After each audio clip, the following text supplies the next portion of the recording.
Hey guys, as you know, we are counting down the weeks for Growth Now Movement Live. So I wanted to take the next couple weeks and reintroduce you to some of the speakers that haven't been on the show in a while, but are coming in hot with their incredible information. So this week, I wanted to reintroduce you to my great friend, Justin Kavanaugh.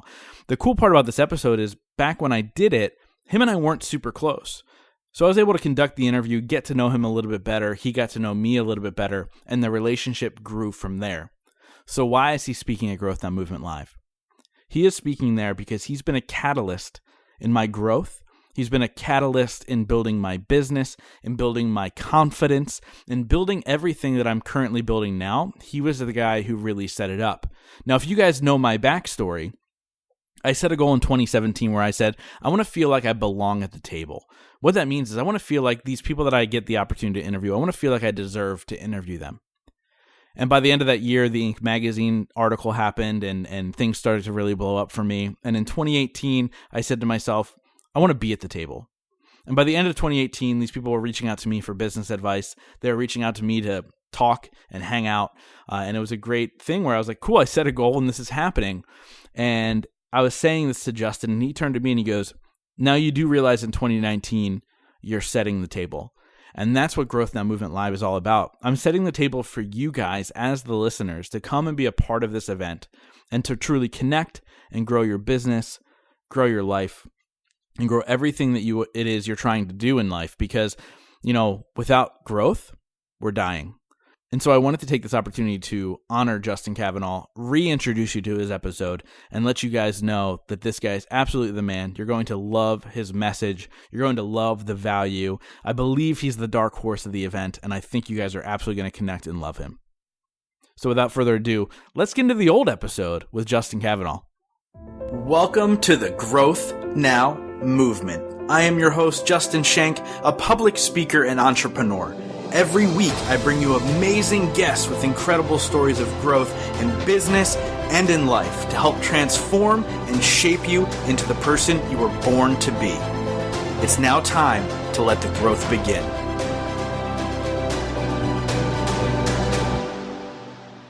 Before we get to the episode, I don't know if you guys realize we have a brand new look here on the show.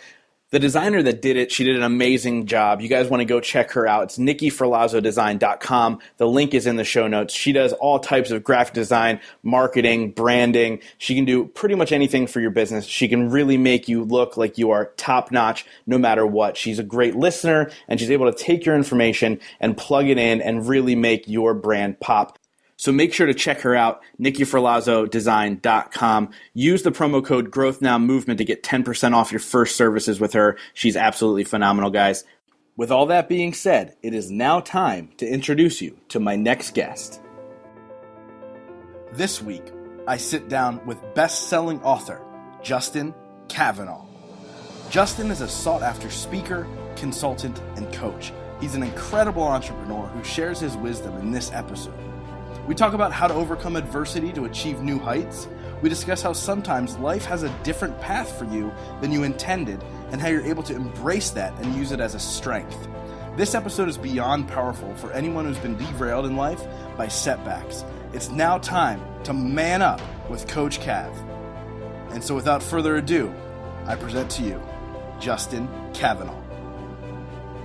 Justin Kavanaugh, I am beyond excited to sit down with you in this interview and talk about everything that you're doing. Met you about a year ago at last year's Summit of Greatness, and we kind of stayed connected from there and have, connected in different levels. And I just want to begin by saying congratulations on being the first Justin that I've interviewed.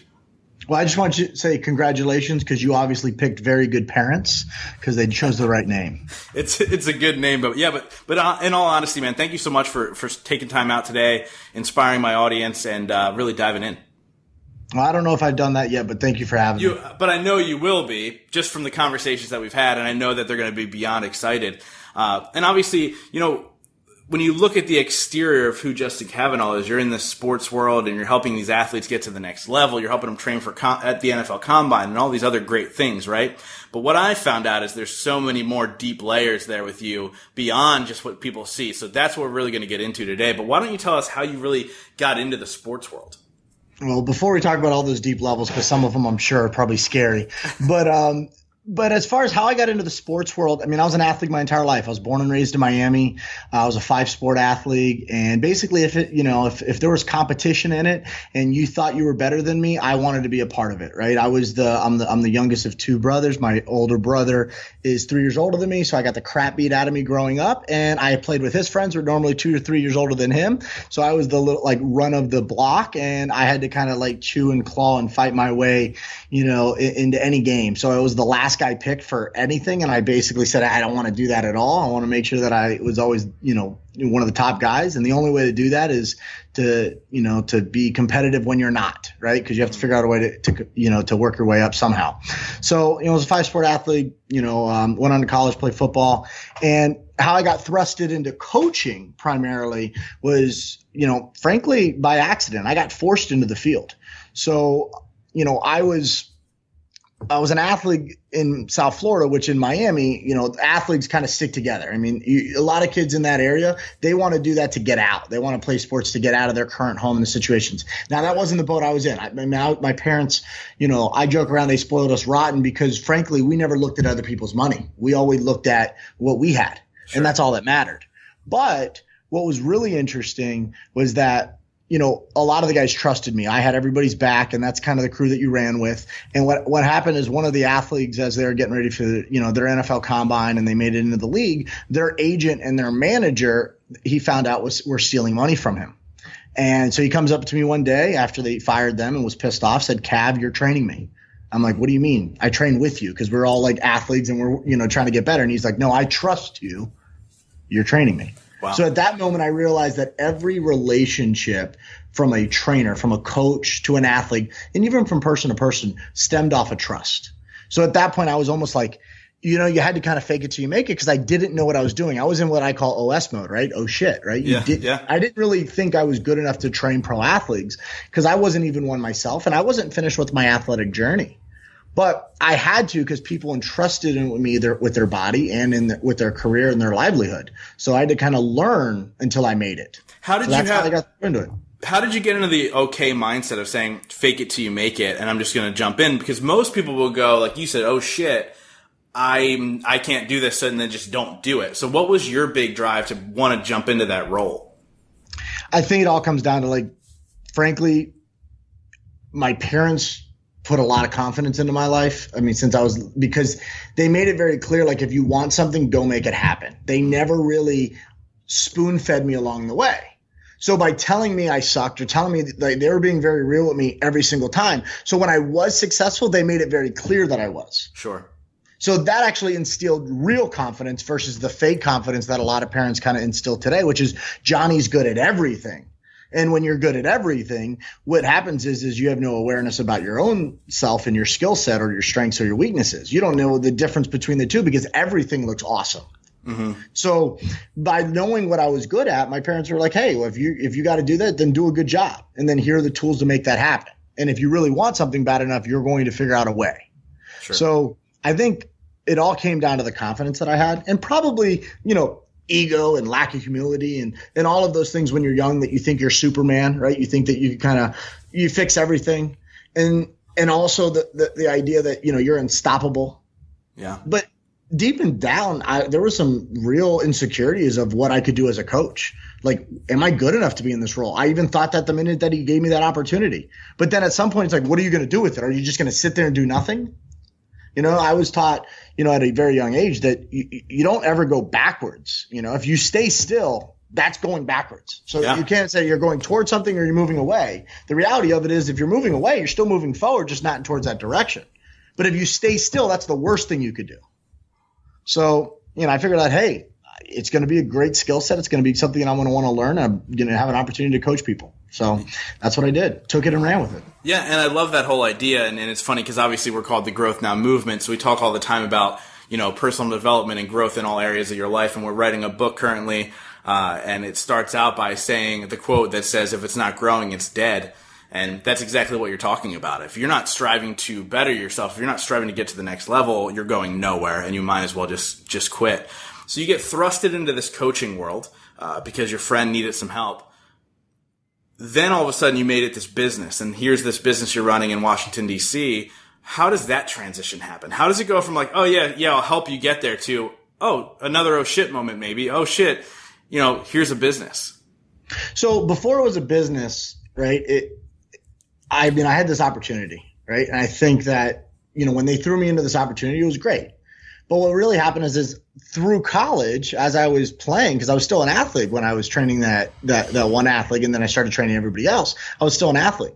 My career got cut short. I fell through a roof 25 feet, landed right on my feet, broke my back, L4, L5, T1, changed my life. Wow. And like that, I was fast-tracked into coaching because physically I couldn't do, what I wanted to do anymore. Sure. And then I had to really learn how to coach because it's really easy to say, do what I do. And you're like, hey, jump on this box, and you're a really good athlete. You just jump on the box. Or that you say, hey, throw this ball, and you're able to do that. Or hit this or lift that.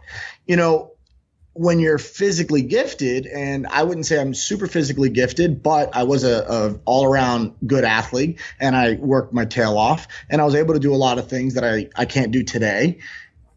And when I got hurt, I couldn't do that anymore. So I had to figure out how to communicate that message. And that's when I really learned the art of communication. And by learning the art of communication, I understand like, hey, I can no longer just teach visual and kinesthetic learners. I had to teach people that are auditory learners. And that was very difficult for me. Yeah. Because I mumble my words and I basically just say, just do it, just like the Nike commercial. But there's a lot of stuff in between from what I showed you versus what I said. And you get to figure out kind of that connection. Yeah. So, before I said, hey, I want to run a business out of this, I was always looking for opportunity as an entrepreneur. I started as, not my first entrepreneur opportunity, but I started my first real business as a DJ. And I was able to sell that by making mixtapes and then actually having a collection and a booking of people that wanted my service on a regular basis. Sure. So then when I went into owning and running my own facility, it was just the same thing, right? It was a need that I had, and then it was a need that other people wanted that I had a skill set of. So in 2009, I built a bunch of facilities up in South Florida. In 2009, I sold that, and I moved up to the DC area, which I was doing consulting at.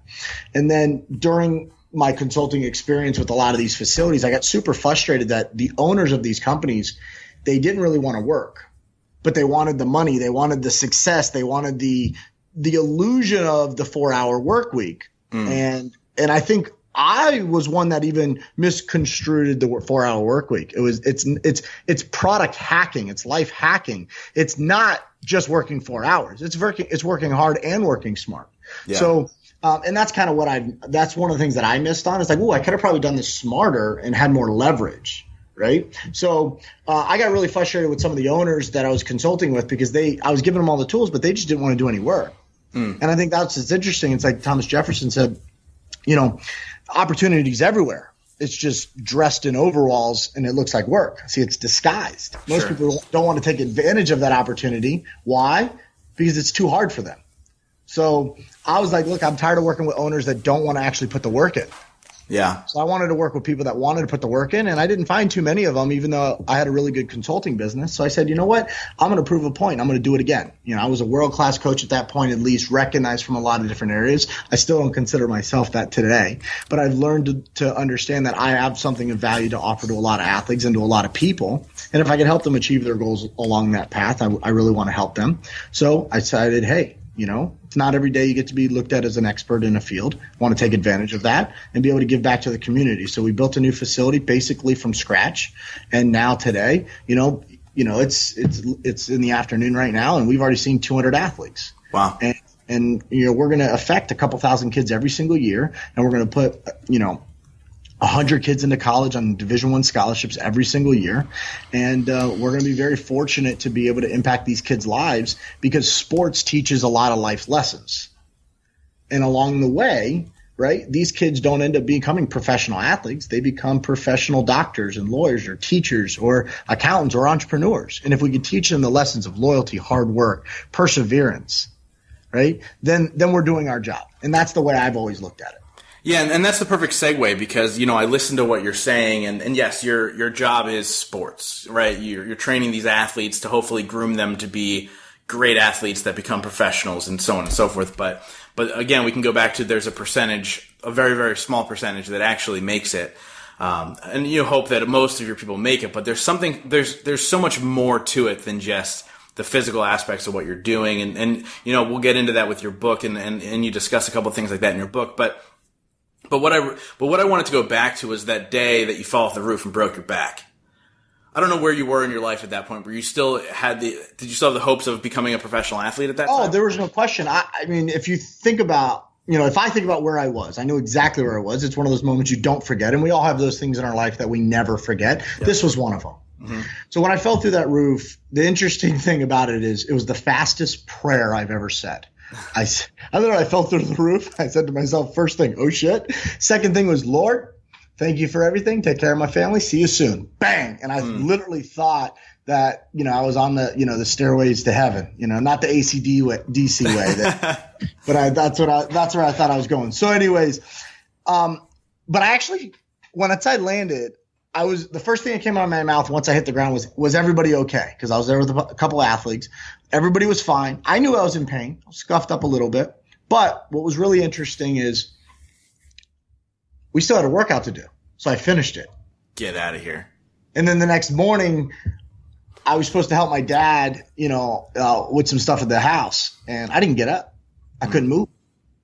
And what was really interesting was it was one of those moments where everybody in their life, and I can't say everybody, but a lot of people that I come in contact with, which is, quite a few in my career now with, over a decade and a half coaching, they have these kind of rifts with their parents or guardians or coaches or people that are mentors in their lives. And at the time, my dad and I weren't really in the best of situation. And, so when I didn't show up for some work, he knew there was an issue because you just did not show up. You're never late to those things. Right. And, so he, basically sees that I'm laying in bed, not able to move. I couldn't even scream for help because I couldn't breathe. My back was so flared up. And one of the most humbling moments of my entire life was when my dad, who I wasn't really in great terms with at the time, had to carry me to go to the bathroom because my spine was so jacked up. Yeah. So I went through this long recovery, both physically, but also mentally and even emotionally. So that's what kind of stemmed on how we developed an athlete later on. So if you fast track that, now my dad and I have a great relationship. Let's stay there for a second. That moment when you're getting walked to go to the bathroom by your father. What was your mindset at that point? Like when you're sitting there in the depths of everything that I've been working for my whole life, it seems like it might have just been taken from me. What's your mindset? Fuck you. Yeah, fuck you. Like why me? Right? And it's like not only that, not just like not to F you world, not to F you dad, not to any of those other things, but also like F you yourself. Like I put myself in that situation. Like at some point I have to be like, this shouldn't have happened.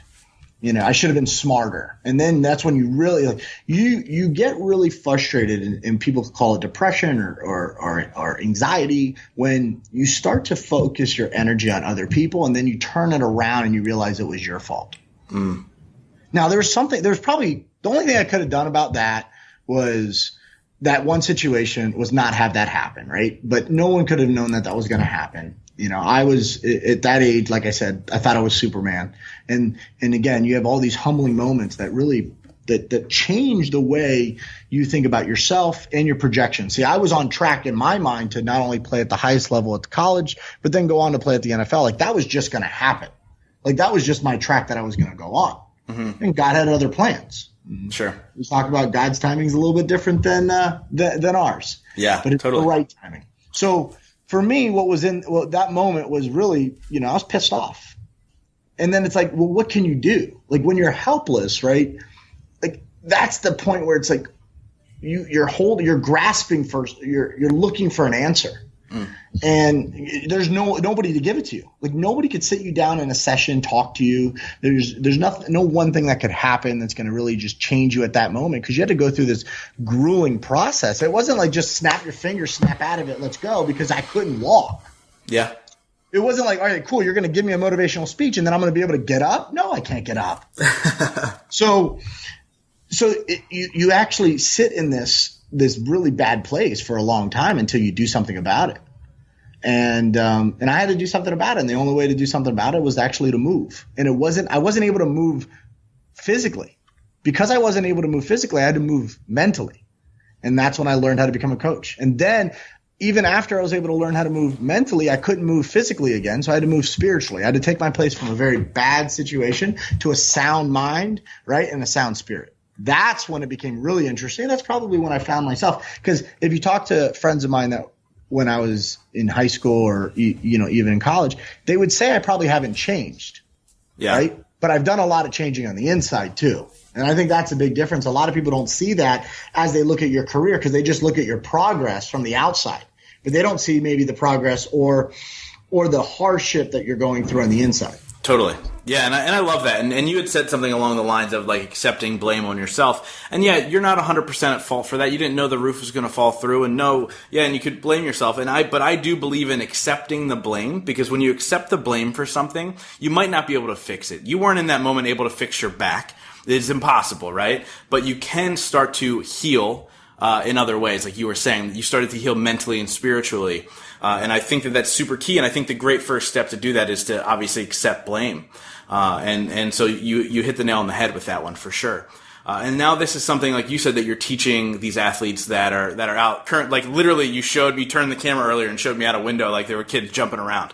So I'm this is in the office right now. So, there's 40 yards of turf that these guys are getting after right now. So that's exactly. Cool. So now you're teaching them that, and you wrote this book and you're teaching the world that. And so how did that all come to being? I'm sure it's not an overnight thing. No. Well, so like it's every day. It's an evolving, right? Our career changes over time. But if you talk about like the philosophy of coaching, right, and how we work with the athlete and how did we develop a complete athlete, it's developing, the mind, the body, and the spirit. Everybody comes to me because I'm one of the world's experts on speed and performance, right? So that's athleticism. That's performance-based, right? I'm able to keep the athlete, right, because I work with their mind. I'm able to get the result because I get their mind right. Mm-hmm. But I keep the relationship long term to where that kid sees me 5, 6, 7 years from now, 10 years from now, and they want me to be a part of their life in another way because I've really developed them as a person. Right. So that's how we've collectively built our entire philosophy as a coach. Now, what's interesting is there's a lot of tactics that go involved. There's a lot of science, right? There's a lot of like systems that are in place to make that happen. And you have to run a good business in order to impact more people as well. But so we built that. And then after, a decade and a half, what ended up happening is it's like, look, I wanted to put this in paper. Like, how do I get people to really start taking that first step? And a good friend of mine, Dr. Ken Kanakin, I was able to speak at his stage called the Swiss Symposium. It's one of the world's largest symposiums for human performance. And it's not just training and coaching. It's the world's best doctors. It's the world's best scientists. I mean, I probably have the least credentials for anybody on that stage. And I've been a fan of their symposium for a very long time. And one of the jokes was like, when is it going to take me to get on the stage? And he's like, well, when are you going to put out a book? So you bet, the joke is that the book was created because of a bet and a bunch of wine. And I think when you have those two combinations, you have something pretty cool. So he bet me I wouldn't put it out. And long story short, that said, you got to man up. And I said, well, hey, we got a good title for a book and let's get after it. So we basically took the concept of everything I teach from developing an athlete and we put it into a book specifically driven off of goals. Because we talk about like the luck that I've had with working with athletes. Well, they've done some amazing things in our building, but it weren't for the fact that if these athletes didn't come to us with amazing goals and aspirations, we wouldn't be able to help create a plan. See, what I do is I'm not very good with people that don't know what they want in life. Because I went through some like rough periods and I wouldn't even call them rough because I don't compare mine to someone else's. I just compare mine to my own. I don't really sit really still for very long, even though I kind of like was stuck in some muddy water for a little bit, I got out of it quick. Sure. And I teach that with my athletes. So I don't do really well with people that don't have a goal. But if you have a goal, I am very good at creating a strategic plan to make that happen. So that's what the real book is. It's for people that say, hey, look, I know what I want. I just don't know how to make it happen. So the book is basically Man Up, and it's telling an athlete. And it's funny because I got a lot of heat over the title, Man Up. because I train 60% women. Some of the athletes that we have in here, 60% of them are girls. Not in the months of January because we have a strong pro population, which is primarily American football and NFL guys. Right. But year round, we're majority female athletes. I was going to ask you about potential backlash from the title of the book. Oh, I got tons of heat. It was awesome because they were even like my clients. There were people that know that I train their daughter, and I actually think their daughter's more of a badass than half the guys I train. And it cracked me up and then it's weird because I actually have some of the athletes I work with that are huge supports and advocates of the book piece. They're like, man, I'm tougher than 90% of those guys that walk through there. And I find that to be really cool. And there's a huge aspiration of these female athletes to really, get what they want and to train their butts off. And I admire that. And I believe that, frankly, women are better athletes than most men. Now they might not have some of the genetic gifts that some of the guys have, but their desire and their work ethic probably have to be so much higher to be able to compete at that level. Yeah. So if you don't think about it, maybe they weren't gifted physically compared to some men, right? Like you're not going to take a female and compare to LeBron James. Right. Yeah. But I would say you probably could take Mia Hamm's work ethic and compare it to any athlete because you probably couldn't compare most athletes to her work ethic because she's that good. Yeah. So that's the way I look at it. So we all have to and you can't just deny that. You have to accept the fact that, hey, I'm not as gifted as somebody else physically, and I have to work that much harder. But because of that, I'll have an edge in another area. Sure. So what's been your biggest reward as Coach Cav thus far in your career? Oh man, I truly think it's the 10-year scoreboard. It's like everyone asks, like, how'd you do this season? I coach football. We won a state championship 2 years ago. I work with a couple other teams, and we've had a lot of success. I won a national championship. I've seen guys win Super Bowls and be invited in the Pro Bowl, Olympic gold medalist, tons of honor. And you know what? It's such prideful when they have success because you know that you're just a piece of that puzzle. To me, the most pride I have is like the 10-year scoreboard. And I look at that as like when these kids are doing something that they know and they acknowledge it, or even if they don't acknowledge it, but you know that like you gave them the skill set to overcome some adversity in their life outside of the court, the field, that they're able to handle. Sure. Because sports teaches you a lot of things. Team sport dynamics. There's always somebody that's in the group that's a jerk that you have to learn to deal with. There's always somebody in the group that isn't as good as somebody else, right? And you have to learn to kind of bring them a part of the team. There's always somebody that maybe is so much better than you no matter what, but they don't have the work ethic and they screw up and they get treated unfairly. Well, guess what? We deal with a lot of that at work. We deal with that at life. Yeah. And the way I like to look at it is – if I could teach you some of those skill sets that you could use, the rest of your life, well, your journey, in life is going to be a lot longer than your athletic journey.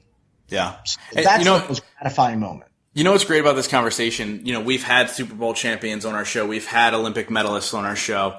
And now, I'm talking to you, and it's a lot of what they instilled, and I can see the mindset shift and how important it is to have that coach, because that's what they talked about. So now I'm talking to one of the coaches that teach people this mindset and the idea of like, how do I become elite? How do I become great? How do I win an Olympic medal? How do I do these things?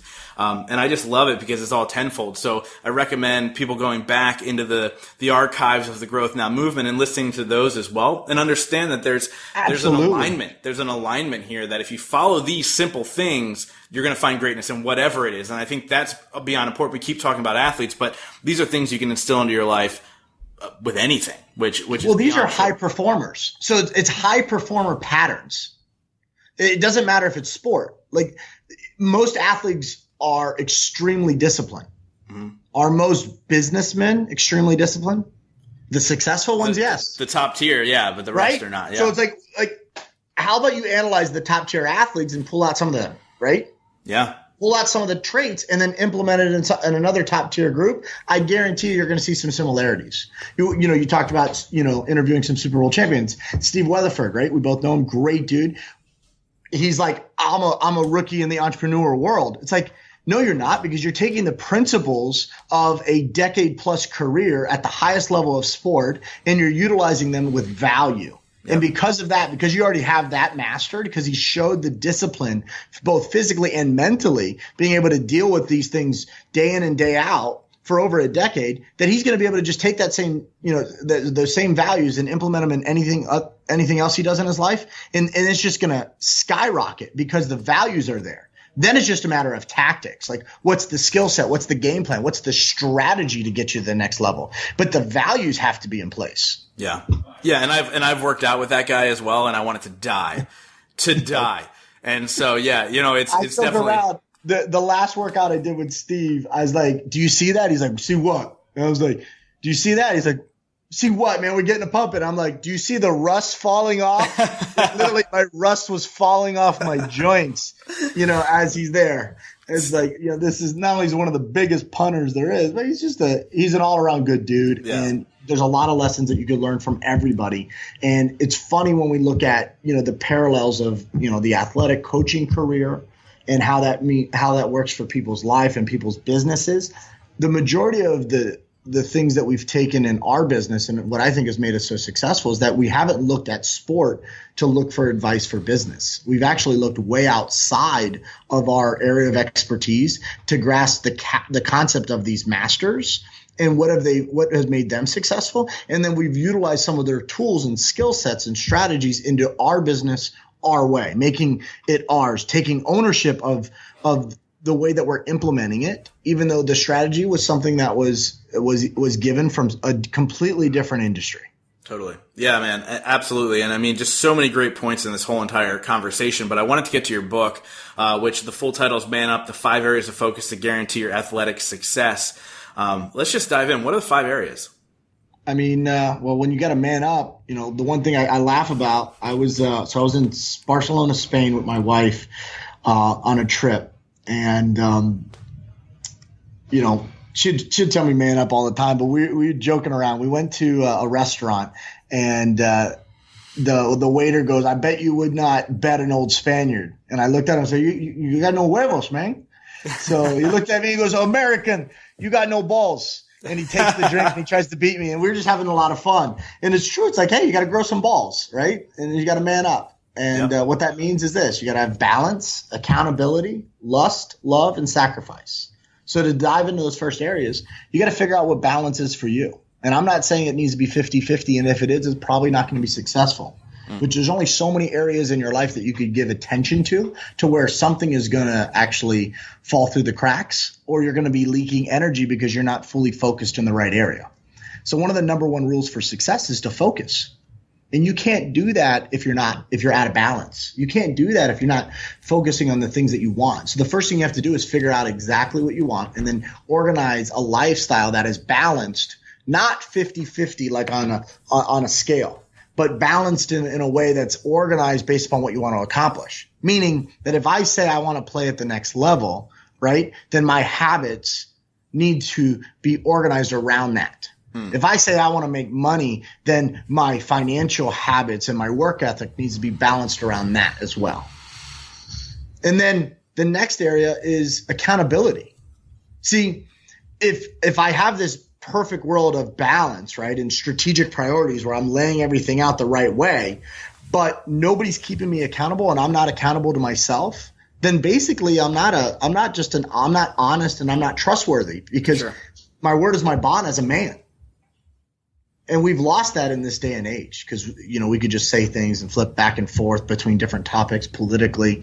But what we really have to understand is that accountability needs to come from within first. And then you need to have somebody else to keep you accountable too. Mm-hmm. So I want you to be accountable to those goals because you wrote them down, or you have the right people in your life to make those, to kind of organize your priorities, and you want to be accountable to them. And then the third thing is lust. And people are like, well, what are you talking about? Here we start talking about balls. We're like, what about lust? Well, it's like, hey, listen, you ever worked out for maybe the wrong reason to begin with, but it was the right thing overall? Like I worked out because aesthetically I want to look a certain way. Sure. Right? Yeah.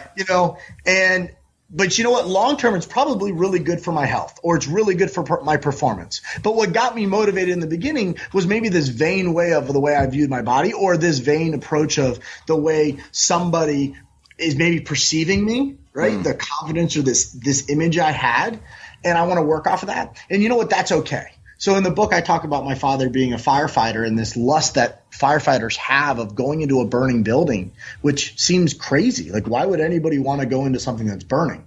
But Sure. they do it because they enjoy this idea of fear. They enjoy this idea of being a hero and kind of in saving people, right? Well, that's very risky. There's this lust of danger that these people have. And people have like this risk-seeking personality traits. And that's the idea of lust. The next one is love. Well, I talked about this in the book. Is like, my dad had my mom, my brother, and me. So as much as he was lusting after that fire and wanting to be that hero, he never risked. He came close to that edge quite a few times, but he never risked the point to where he would lose the thing he loved, which was coming home in the morning, seeing my mom, my brother, and me. Because those are the things that matter. That's why he does it. That's the deepness of it, right? Sure. So the vainness of like what get you started, that initial part of motivation to get you to work out is one thing.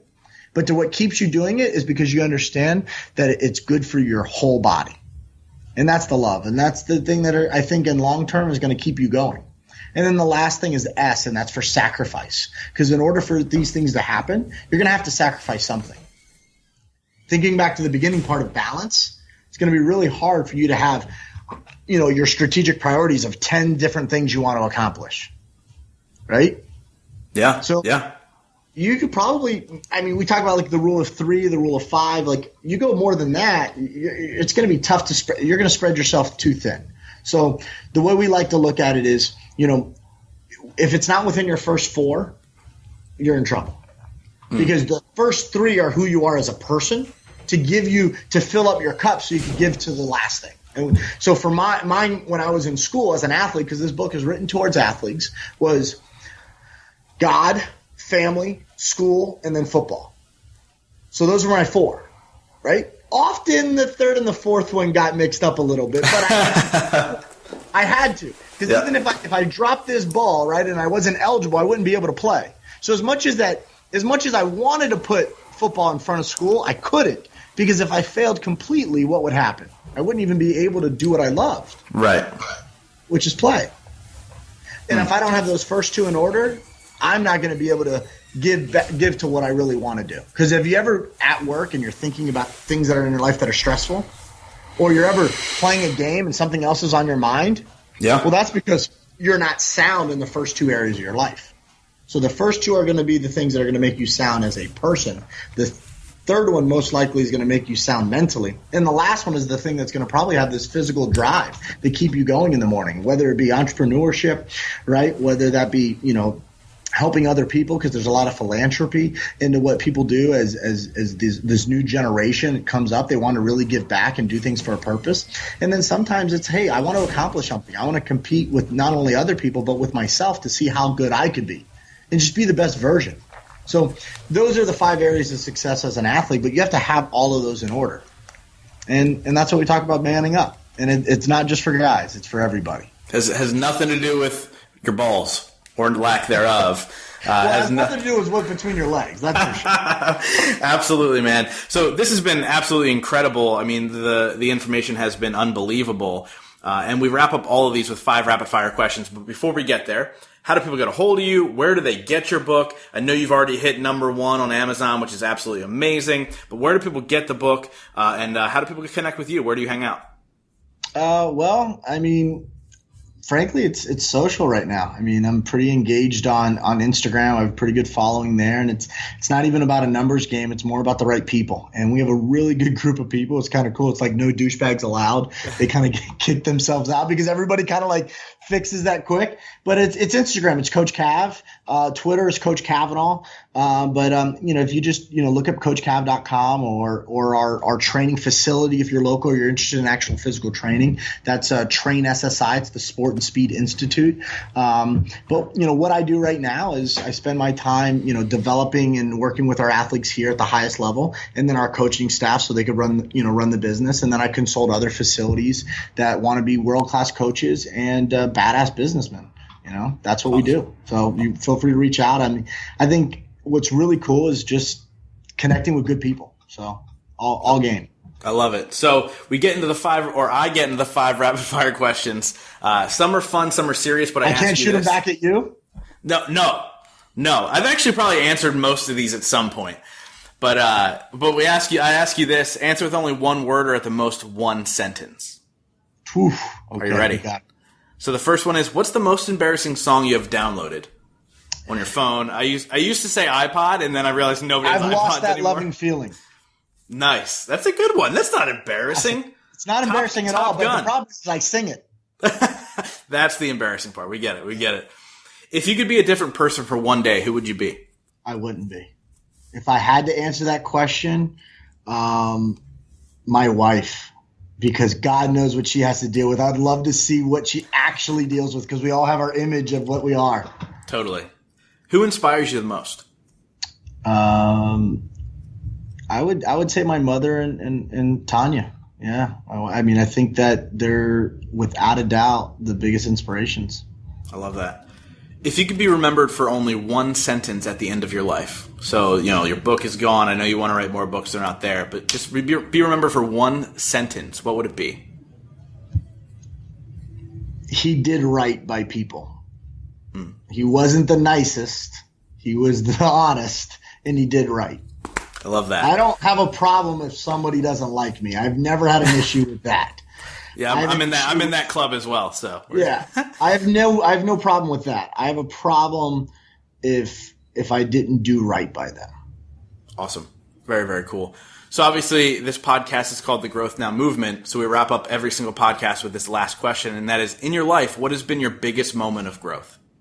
I hope you guys could see this, because if you can't, that means you need to check out the video. But this book just came in on Amazon, and it's not my book. It is Goodnight, Thomas the Train. My son was born May 8th, and so I'm experiencing probably the most growth I've ever had, and I'm very proud to be a dad. But I will tell you this, there's an emotion that people say that you're going to have, or that what it's like to be a dad or have a kid. You have no idea, and I couldn't put it into words until it happens. So we're going to find out in this next stage of my life how much I do grow. Awesome. Justin, thank you so much for taking the time and spending that with myself and my audience, and just sharing your wisdom. And just thank you so much for everything that you're doing, because although your business is sports, I think that your message can truly shape the world. And just thank you so much for everything, man. I love these conversations. No, Justin, thank you. Thank you for what you do. And you know what? Thank you to the audience. These people that are taking the time to listen are doing something to add value to their lives, and they're going to impact a lot of other people. So it's not just the people listening, it's the people that they hit too. Thank you guys so much for being a part of the Growth Now movement. This is how you can really help me out. If you guys enjoyed this episode, please share it out on Facebook, Instagram, Twitter, all that fun stuff. And let's grow this movement to epic heights. And it's all going to be because of you guys. Thank you so much, and we'll see you next week.